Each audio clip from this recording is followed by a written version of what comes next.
Halo Bapak Ibu, saudara-saudari sekalian. Bersama saya lagi Chandra Teja dari channel Kristen Ngakunya. Channel yang membahas kekristenan yang murni, terbebas dari klinik dan pemahaman yang melenceng. Bagi Anda yang belum subscribe channel saya, silakan subscribe channel saya. Tekan loncengnya agar Anda dapat notifikasi setiap kali saya mengupload video-video saya. Oke, pada kesempatan kali ini saya akan membahas sebuah topik yang menarik lagi, yaitu Kristen Plug and Play. Apa itu Kristen Plug and Play? Ini berhubungan dengan Kristen lahir baru gitu ya.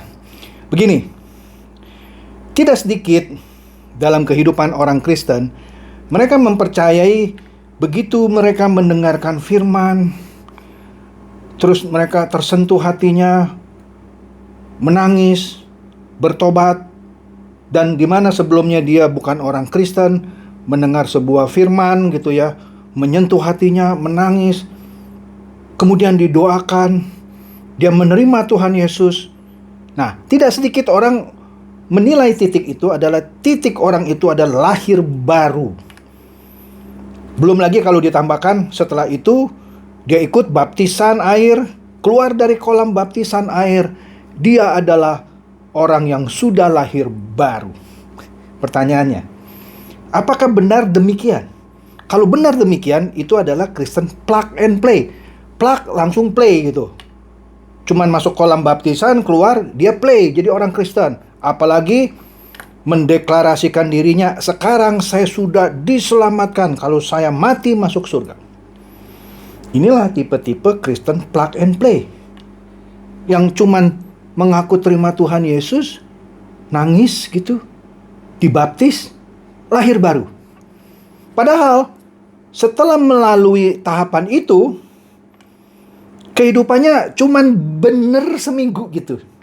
Setelah itu, dia kembali lagi ke habitatnya yang lama, bahkan kadang bisa lebih buruk. Apakah pantas disebut orang seperti ini lahir baru? Orang yang benar-benar lahir baru harus benar-benar memperagakan kehidupan yang jauh berbeda dari kehidupan yang sebelumnya. Dan itu tidak bisa tercipta secara instan. Hanya masuk kolam baptisan, keluar, lahir baru. Nangis-nangis terima Tuhan, didoakan, lahir baru. Oke. Untuk ilustrasi yang benar gitu ya, supaya Anda lebih mudah mengerti, begini. Saya harus pakai sebuah ilustrasi. Saya lupa ingat apakah ilustrasi yang ini pernah saya pakai di salah satu bahasan di channel saya ini. Tapi kalau sudah, nggak apa-apa. Ini saya ulangi lagi. Jadi begini. Pada suatu ketika, ada orang namanya Ko Acong.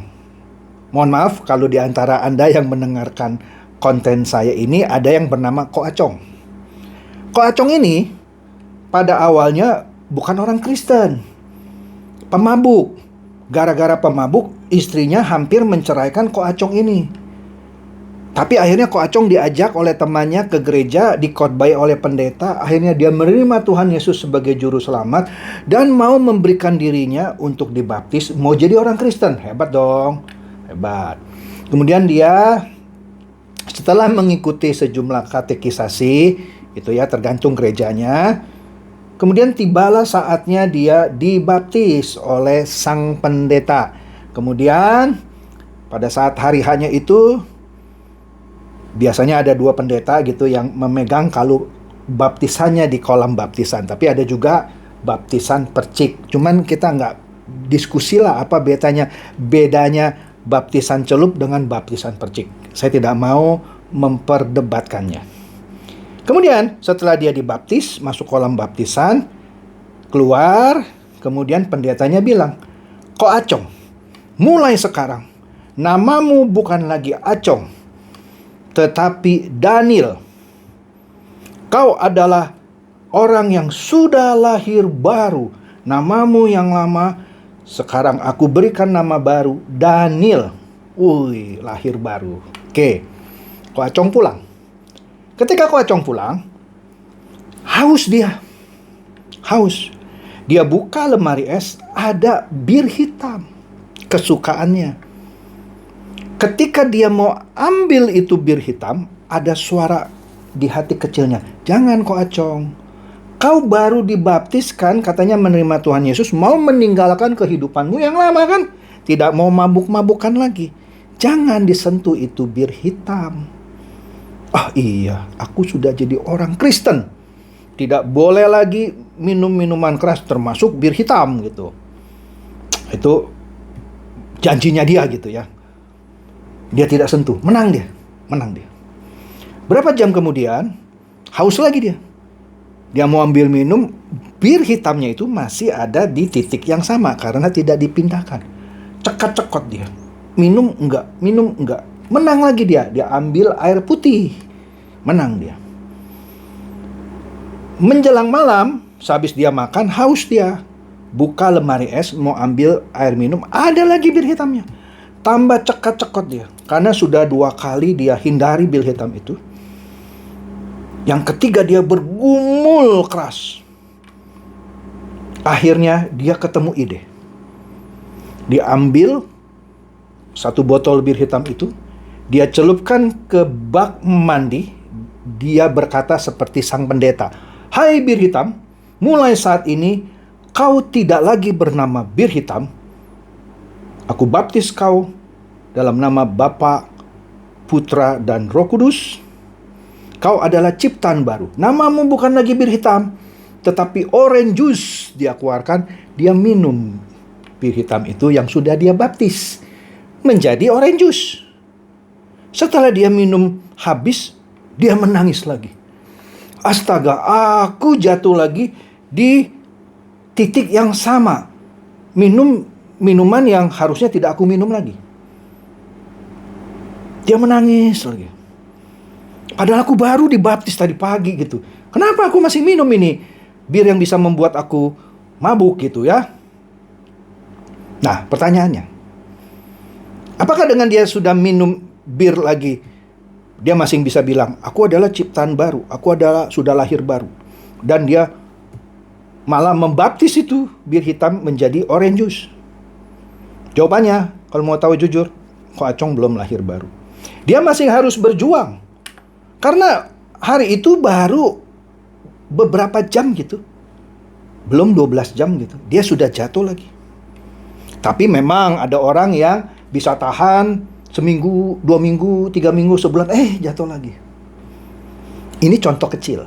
Lah, apa kan manusia punya darah dan daging? Pastilah jatuh dalam dosa. Betul. Tetapi kalau Anda baru dibaptis dan mendeklarasikan diri ingin jadi orang yang berbeda, karena Anda mengaku lahir baru, harus buktikan dong Anda benar-benar ciptaan baru. Apa? Meninggalkan hal-hal yang tidak sepatutnya, yang Anda sudah tahu itu adalah yang selama ini membelenggu Anda. Contoh dalam hal ini Ko Acong minum minuman keras. Dia mau meninggalkan, ada harga yang harus dibayar. Apa? Ya dia harus bergumul setiap saat. Jadi tidak ada cerita yang namanya orang yang baru dibaptis sudah dibilang lahir baru. Dia harus membuktikan bahwa dia benar-benar ciptaan baru. Baru boleh bilang, "Saya sudah lahir baru." Lah, kalau Anda penipu, dibaptis, mungkin 1 minggu Anda bisa tidak nipu. Tapi ketika Anda jatuh, mungkin Anda menangis, oke, Anda kembali lagi. Mungkin Anda gumuli lagi kehidupan Anda hari demi hari. Mungkin jatuh lagi, it's okay. Tetapi bukan berarti saya bilang it's okay, Anda jatuh lagi. Anda harus berusaha, makin lama semakin, sebut saja semakin jauh frekuensinya, atau sama sekali Anda melihat perbuatan menipu ini, atau mencuri, atau apapun, ya kebiasaan buruk itu, menjadi sesuatu yang menjijikkan. Kalau Anda sudah bisa melalui tahap itu, dan Anda melakukan hal-hal yang sebelumnya belum pernah Anda lakukan, misalnya berbuat baik sama orang, ya, memiliki belas kasihan, Anda ganti perilaku Anda dari yang buruk menjadi sesuatu yang baik, seperti yang diamanatkan oleh Tuhan Yesus. Di sini Anda mulai masuk proses kelahiran baru. Jadi kelahiran baru bukan sesuatu yang plug and play. Dibaptis langsung lahir baru. Terima Tuhan Yesus, nangis-nangis lahir baru. Bukan. Anda harus buktikan. Kalau Anda tidak bisa membuktikan itu, apa bedanya Anda dengan orang dunia yang tidak terima Yesus? Ya, tapi bisa hidup lebih bagus dari Anda. Malu dong, masanya sudah terima Yesus ngaku lahir baru, tapi kebiasaan Anda yang buruk tetap saja buruk, bahkan lebih buruk. Bagaimana Anda bisa bilang Anda lahir baru? Inilah Kristen plug and play. Ya, plug and play. Jadi tapi kalau Anda bilang, enggak Pak, pendeta saya bilang saya sudah lahir baru. Terserah lu coy. Tapi saya kasih tahu yang benar, Anda belum lahir baru sampai Anda benar-benar menjadi sesuatu atau menjadi ciptaan yang baru. Yang Tuhan kehendaki, baru Anda bilang, aku sudah lahir baru. Aku sudah meninggalkan yang lama. Aku masuk ke dalam suatu kehidupan yang benar-benar baru, yang meninggalkan semua yang buruk. Yang buruk aku tinggalkan, yang baik-baik sekarang, yang lebih mendekatkan aku kepada Tuhan, ini yang aku lakukan. Aku bisa memberikan kehidupan yang berdampak kepada sesama, dampak positif, ketimbang dampak negatif sebelum saya bertobat. Ini baru proses menjadi ciptaan baru. Bukan sekedar Kristen plug and play yang ngaku menjadi lahir baru gara-gara terima Tuhan Yesus, nangis-nangis, atau dibaptis. Saya kasih tahu ya, saya sering ucapkan ini. Anda sudah dibaptis 10 kali pun di Sungai Yordan oleh pendeta top dunia pun, kalau Anda tidak mengubah gaya hidup Anda dari yang lama yang bejat menjadi secara bertahap menjadi orang yang benar-benar baru dengan karakter yang diubahkan, Anda belum patut mengatakan saya sudah lahir baru. Kalau Anda cuma mengaku saya lahir baru tetapi Anda enggak beda dari sebelum Anda menerima Tuhan Yesus, Anda salah, Anda belum lahir baru. Oke? Jadi jangan sembarangan bilang, saya sudah lahir baru. Buktikan. Buktikan. Yakobus bilang kan, iman tanpa perbuatan pada dasarnya mati. Buktikan bahwa Anda orang yang benar-benar percaya Tuhan Yesus dan berevolusi dari yang buruk menjadi yang lebih baik. Bagaimana caranya? Anda harus bayar harga, Anda harus berjuang setiap hari. Roh Kudus akan memampukan Anda untuk melakukan itu. Kalau Anda sudah melakukan transformasi ini, barulah Anda dikatakan Kristen lahir baru. Bukan sekedar Kristen plug and play yang mengaku lahir baru hanya gara-gara sudah ngaku Tuhan Yesus sebagai juru selamat, sudah dibaptis bahkan 10 kali di Sungai Yordan, lahir baru. Belum.